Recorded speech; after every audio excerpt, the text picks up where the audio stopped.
J'espère que vous allez bien. Nous voilà encore dans un épisode bonus.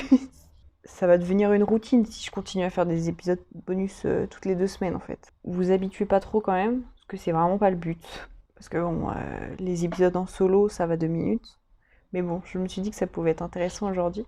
Parce que demain, c'est mon anniversaire. Alors je fais absolument pas cet épisode pour qu'on me souhaite mon anniversaire, mais juste parce que je me suis dit que ça pourrait être intéressant de parler des anniversaires. Et vu que ça arrive pour moi, bah, je me suis dit que c'était le meilleur moment pour en parler, quoi. J'ai préparé 2, 3 trucs, mais vraiment, c'est rien de fou. Donc j'espère que ça vous plaira. On va parler un peu de prendre de l'âge, des leçons, des trucs à améliorer, ce que j'aimerais apprendre aussi. On va faire un truc assez large, mais tout en parlant du fait de prendre une année de plus encore. Cette année, je vais avoir 23 ans. C'est un peu une note vocale, donc tu sais, c'est comme un message vocal que j'enverrai à un pote, donc ça va être peut-être un peu brouillon, et je m'excuse par avance. Mais en même temps, c'est un peu le but de cet épisode bonus. Parler un peu de tout et plein de choses, et que ça soit peut-être un peu moins professionnel, on va dire. Peut-être plus intime, on va dire, tu vois. Et tu vois, je vais avoir 23 ans là cette année, et l'autre jour, je me faisais la réflexion, et je regardais une vidéo de Louane Mancho, je crois, et qui disait qu'elle allait avoir 24 ans, 25 ans. Et bref, j'ai eu un tilt, et je me suis dit que ça allait grave vite. J'ai des potes à moi, j'ai des proches à moi, qui sont de l'année 99, qui vont avoir 25 ans. Et là, je me suis rendu compte que moi aussi, je vieillissais. Truc de fou. Vraiment dans ma tête, ça fait qu'un tour. Je me suis dit, mais qu'est-ce qui se passe? Comment le temps passe vite? Tu sais, il y a des jours où ça passe tellement lentement et là tu te dis, putain, j'aimerais que ça passe plus vite. Et en fait, quand tu te rends compte que les années sont passées, bah c'est trop tard en fait. T'as pas assez profité, ma grande, bah c'est tant pis pour toi. Bah, c'est passé. Donc voilà. Donc je vais avoir 23 ans, 23 balais. Ouf, ça fait un peu mal quand même. Mais bon, c'est un peu comme ça la vie, de toute façon. On peut pas trop y faire grand chose quoi. J'ai une anecdote d'anniversaire parce que cette année, je suis en France. Euh, enfin, je suis en France. Je veux dire, l'année dernière, j'ai fêté mon anniversaire. C'est assez rigolo. Avec une Anglaise que j'avais rencontrée le jour même à Budapest. J'ai fêté mon anniversaire avec cette personne. Et c'était un chouette moment. Vraiment, je pense que j'oublierai pas cet anniversaire parce que c'était tellement particulier. Tu connais pas une personne, mais elle prend le temps de fêter son anniversaire avec toi. Et on a bu une bouteille de blanc et on a mangé des bonbons. Et je crois que ça m'a vraiment fait du bien, cette simplicité. Et de pas trop me croire à mon anniversaire non plus. Et tu vois, je relisais mon journal de bord de ce voyage-là. Et pour cette journée-là, justement, je trouve que mon écriture, elle est hyper simple et c'est trop joyeux. Et ça fait du bien parce qu'une partie de ce carnet de bord-là, de ce voyage, il y a beaucoup de choses qui sont assez négatives sur moi-même parce que bah, j'ai pris conscience de beaucoup de choses lors de ce voyage-là.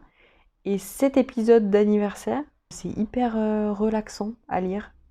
J'ai relu ça il y a pas longtemps, et j'ai pas tout lu parce que il y a beaucoup, mais dans ces journalings-là, la partie anniversaire, elle est hyper sympa. Et pourtant, j'ai vraiment un truc avec les anniversaires, peut-être parce que j'ai peur de vieillir, ça c'est pas nouveau. C'est aussi relié à la peur de la mort, je pense que j'ai. Et du coup, j'aime pas trop me sentir vieillir et je fête pas trop mes anniversaires. Le dernier anniversaire que j'ai organisé moi-même, je m'en souviens même plus. On m'a fait des anniversaires surprises. Je fais partie de ces gens très chanceux à qui on a fait des anniversaires surprises. Et ça, je, je pense que c'est vraiment trop beau à vivre. J'espère que vous avez des amis en or qui vous font des anniversaires surprises parce que c'est trop chouette.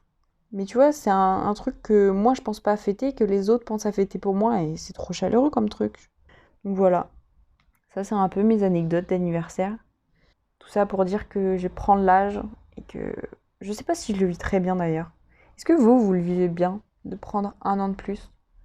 Là, en y pensant, je sais pas si ça me fait plaisir ou non. Tu sais, il y a toujours des avantages à avoir un an de plus, mais plus t'as un an de plus à partir de 18 ans, plus c'est compliqué à vivre. Pas forcément parce que tu vieillis ou quoi, mais parce qu'il y a trop de trucs à penser en fait. T'as même pas le temps de penser à quelque chose que t'as déjà autre chose qui arrive dans ta face. Je sais pas comment l'expliquer. Il y a trop d'objectifs et de choses à faire.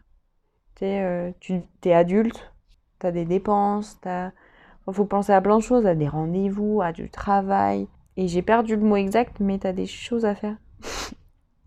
C'est un scandale, ce vocal-là. Je pensais aussi à parler des leçons de vie. Tu sais, il y a plein d'épisodes de podcasts que je m'inspire un peu quand même, qui parlent par exemple, 23 choses que j'ai appris en 23 ans. Et moi, il n'y a rien qui m'est trop venu d'extraordinaire. Tu vois, par exemple, ça sert à rien de se plaindre. Euh, comment dire J'ai pas de leçons de vie qui m'ont trop marqué. Genre, il faut aller de l'avant, n'essayez pas d'être aimé par tout le monde. Ça, je pense que je l'ai appris assez facilement. De manière générale, de toute façon, avec la vie, tu vois, t'apprends. Mais il y a un truc que je retiens un peu en leçon, c'est que il y a beaucoup de choses que j'ai commencé, que j'ai pas fini. Et en y réfléchissant, si j'ai pas réussi à terminer ces choses-là, c'est parce que je voulais pas vraiment le faire. La seule leçon réelle qui me tient à cœur de préciser là dans cet épisode, c'est de faire les choses que je veux faire à 100% et du plus profond de mon cœur. Parce que dès que je me force à faire quelque chose, j'y arrive pas, c'est que je voulais pas vraiment le faire.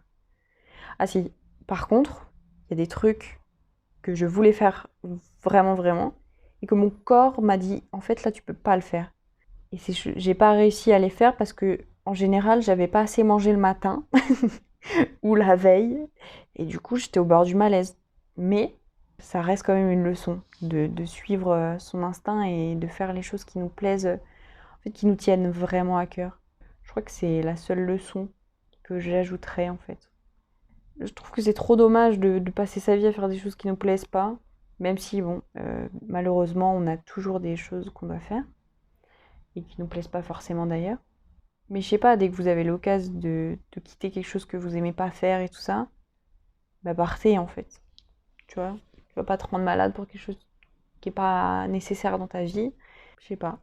Je sais pas trop pourquoi d'ailleurs j'appuie sur ce point forcément, mais je trouve ça super important parce que je me rends compte avec le temps que dès que je me suis forcée à faire quelque chose, je suis jamais allée au bout de cette chose-là parce que je me forçais. Et donc j'ai tellement passé une partie de ma vie à le faire que bah, j'aimerais que vous fassiez pas la même chose, tu vois. Si je pouvais transmettre quelque chose dans cet épisode réellement pas fort, mais quelque chose d'un peu plus important, c'est de faire ce qui vous plaît réellement. Parce que tu te rends compte un peu trop tard toujours que en fait ça te plaisait pas. Et du coup, t'as passé tellement de temps sur un projet qui te plaisait pas trop que t'as délaissé un projet que t'aimais vraiment. Est-ce que ça sert à quelque chose au final? T'apprends des choses que tu finis pas ou autre. Mais c'est pas pareil, tu vas pas avec la même passion, le même engouement, tu vois. Et donc je dirais simplement de... Ouais, je l'ai dit 40 fois déjà, donc je vais pas vous redire, mais en gros, voilà quoi. On en apprend tous les jours de toute façon. Et ça, c'est aussi une leçon, mais c'est complètement bateau, mais on apprend de tout. Et donc, même si tu réussis pas à faire quelque chose parce que tu vas pas forcément faire le cœur, et ben t'apprends qu'au final c'était pas fait pour toi, par exemple. Et donc je sais pas, c'est vraiment bateau, mais suivez votre intuition, quoi. Quand tu sens que tu veux pas le faire, si c'est pas nécessaire à ta survie, à ta vie, je crois que tu devrais juste quitter ce que tu fais. C'est un message aux gens d'ailleurs qui attendent peut-être un signe de l'univers, si vous écoutez jusqu'à là. Et ben, s'il y a un truc qui vous plaît pas dans votre vie, bah quittez-le. Je parle pas forcément d'une personne, hein, mais d'un job, d'une activité, d'une passion, en fait d'une fausse passion, tu vois, parce que tu suis les autres, mais toi ça te plaît pas vraiment. Je sais pas. Ça me paraît un peu logique maintenant, mais j'ai tellement fait ça que, au final, c'est bien des fois de le repréciser. Il y a peut-être quelqu'un qui est dans ce cas-là en ce moment et qui a besoin d'entendre ça, donc si ça peut aider, tant mieux quoi. Tu vois, je vais avoir 23 ans et il y a quand même plein de choses où je me dis, ça serait bien que j'améliore dans ma vie. J'ai amélioré pas mal de choses, je m'en suis rendu compte, même s'il y a certaines choses comme la confiance en soi, où il faudrait vraiment travailler dessus. J'ai un problème de confiance, je crois. J'ai tout le temps besoin de, tu vois, d'être un peu... je crois que dans le fond, j'ai besoin qu'on me dise que ce que je fais, c'est bien pour prendre en confiance. Même si dans le fond, je sais que ça me plaît et c'est tout pour moi, il y a des moments où j'ai besoin de confiance en moi par les autres. Et du coup, c'est pas avoir totalement confiance en soi si t'as besoin d'être validé par les autres. Ça aussi, ça sera un bon sujet de podcast, je pense. La validation des autres. Pas forcément d'être aimé par les autres, mais que les autres valident ce que tu fais. Moi, je me lance toujours plein de défis, plein de machins. Et je pense que cette validation, elle me fait trop du bien, en mode, vu que je me récompense pas moi-même, bah, j'attends que les autres le fassent à ma place. Et des fois, je pense que je devrais pas attendre que les autres le fassent parce que bah, des fois, ça arrive pas. Et donc, bah, ça fait un peu mal à l'ego. Et au final, je me dis, si moi j'ai kiffé et tout, je peux juste me dire que c'était bien et que c'était fort ce que j'ai fait, tu vois. Bon, je vous en ai parlé 1000 fois, mais j'ai fait un voyage en solitaire qui était assez long. Et je crois que je me suis jamais trop félicitée de ça, alors que, en vrai, je suis partie 3 mois toute seule, quoi. C'est pas mal, non? Tu vois, la question rhétorique, là. En mode non. En mode j'attends une réponse de votre part. Sauf qu'en fait, je devrais pas en avoir besoin de cette question, qui sert à rien à la fin de ma phrase. Mais lancez-vous. Et tu vois, j'ai assez confiance en moi pour me lancer des défis et foncer. Par contre, en revenant, je crois que je me rends pas compte de ce que j'ai fait, parce que des fois, c'est vraiment chouette. Des fois, c'est vraiment bien. Et je crois que, pour moi, je suis... Comment dire? Je pense que c'est trop loin de ma réalité, du coup. Et j'ai l'impression que c'est hyper simple et que bah, ça vaut pas un compliment envers moi-même. Comme quoi, c'était bien, je l'ai bien fait. Quelque chose d'autre à améliorer, je dirais, c'est la communication. J'apprends à communiquer. C'est compliqué, hein, vraiment. Moi, la communication, c'est compliqué. Surtout au niveau de la communication de mes émotions et ce que je ressens. Genre par rapport à mes angoisses, tout ça. De plus en plus, j'arrive à m'ouvrir à plus de monde et sur ce que je ressens. Et c'est vrai que les émotions, c'est compliqué. Mais il y aura un épisode sur ça, c'est prévu, avec un ami à moi, qui d'ailleurs est né le même jour que moi. C'est rigolo ça quand même. Donc ça va dans cet épisode, je vais être obligée de le faire. Mais ouais, on va parler un jour des émotions et comment exprimer ses émotions et qu'est-ce que ça peut apporter. Je pense que ça peut être hyper intéressant parce que c'est un sujet qu'on aborde pas mal, mais en même temps, j'aimerais bien aborder ça de manière plus profonde en fait, pour voir un peu ce qu'une autre personne peut penser de ça. Enfin bref. Et vous, est-ce que vous savez? N'hésitez pas à... D'ailleurs, on va faire un... Sur Spotify, je crois que je peux mettre une question. Peut-être que personne ne répondra, mais si jamais, est-ce que vous pouvez me dire, vous, qu'est-ce que vous améliorez dans votre personne? Un truc de plus mental, on va dire. Moi, je sais, par exemple, les grosses angoisses et tout ça, j'appelle pas ça de l'anxiété, mais je suis anxieuse. On va plutôt parler comme ça. Et tu vois, c'est pas quelque chose forcément que j'améliorerais, parce que je suis un peu comme ça, de toute façon. J'essaye d'améliorer des choses autour qui permettent de diminuer cette anxiété, ces angoisses plutôt, pardon. Mais tu vois, pour moi, ça va pas dans les trucs à améliorer. Peut-être qu'il y a des gens qui veulent améliorer ça, justement. Qui veulent se dire, moi, je veux moins angoisser. Mais je crois que moi, ça fait tellement partie de ma personne, par exemple, que bah, je crois que ça passe pas en premier, tu vois. Je pense que la confiance en soi passe d'abord. Donc vous, qu'est-ce que vous pourriez améliorer chez vous? Et qu'est-ce qui vous vient en premier à l'esprit? N'hésitez pas à me répondre sur Spotify ou dans les commentaires ou sur Instagram. J'aimerais vraiment savoir ce qui pourrait vous venir en tête en premier, par exemple. J'ai mis une dernière partie, c'est qu'est-ce que j'aimerais apprendre du coup? Parce que on a appris plein de choses, ça fait 23 ans que je suis là, mais il y a plein de trucs que j'ai pas appris. Qu'est-ce que j'aimerais apprendre? Et une note que j'ai mis, c'est j'aimerais apprendre à me mettre en colère. Je crois que j'ai jamais été vraiment en colère. Et par rapport aux émotions, justement, moi, je pleure quand ça me saoule.